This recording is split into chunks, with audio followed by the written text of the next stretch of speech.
Hi guys, time for another quick photo tip, this time in the Master Your Flash series. Today I'm going to talk about what is this little plastic doodad, when should you use it, and when should you definitely not use it.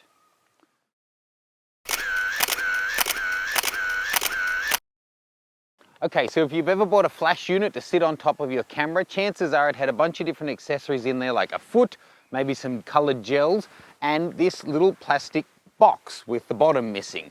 Now this is a stofen, or different people have different names for them, but it's pretty much a basic piece of plastic with some corrugations cut in it, and its function is incredibly simple. What it does is it sends light in every direction. Now you need to remember, when you're using a flash, light travels in a straight line.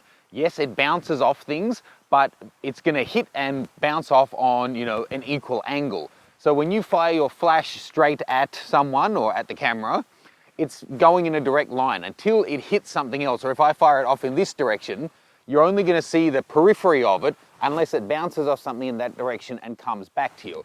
Now, people are really creative with the way they use bounce flash, like bouncing it off the ceiling, then having that light come down onto your subject to light the subject on an angle that's different from straight on the camera.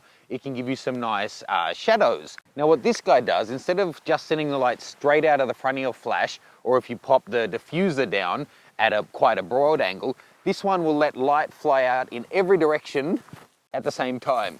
Now what that does is, if you're shooting indoors, it means that it'll shoot out and hit every wall and roof of the room that you're in and bounce light around here, there and everywhere.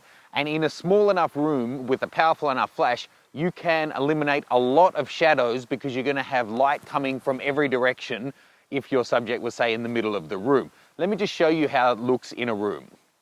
Okay, so here are two tests side by side. First with no stofen. On both of these I didn't change any settings. So that's the actual still I grabbed from the video. No adjustments, and you can see the light is firing straight up but getting quite a good spread. Now here we go, popping the stofen on, exactly the same power, same settings on the video camera. Nothing at all changed except I added the stofen, and look at that grab. It's completely lighting up my arm, lights bouncing all around the room and filling in heaps of shadows, so quite a dramatic difference. Okay, so in that kind of an indoor situation where you have good surfaces to bounce off, these can work really well. It's like bounce flash with ADHD, just stuff flying everywhere, and it can really work well to fill in shadows if that's the look you're going for. However, if you're shooting outdoors, throw this back in your bag. So often I see people out shooting with it on the front of their flash, shooting, straight on at a subject, and I've asked some, they believe that it softens the flash. That's not true. It's just wasting a whole lot of power. You're shooting light in every direction, and only a small portion of that is getting to your subject that's straight on. So you're just wasting it. Unless you're in an outdoor area where there is surfaces nearby to bounce light back at them, this light is just flying out of frame and being wasted, completely wasted. And no matter what flash you're using, that means that you're going to be using more power on every flash than you need to.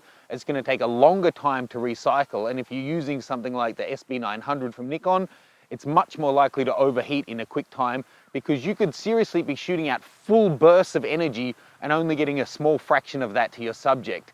If you find that the results using this are better than if you take it off, then just reduce the flash power manually and you're going to get the same result. This does not make your light softer. Softness of light comes from the size of your light source and the distance to your subject. But using this outdoors generally is a waste of time and a waste of energy in the literal sense, because you're just throwing your batteries down the drain and wasting power. Hope that helps. Leave me any questions or comments, and I'll see you soon.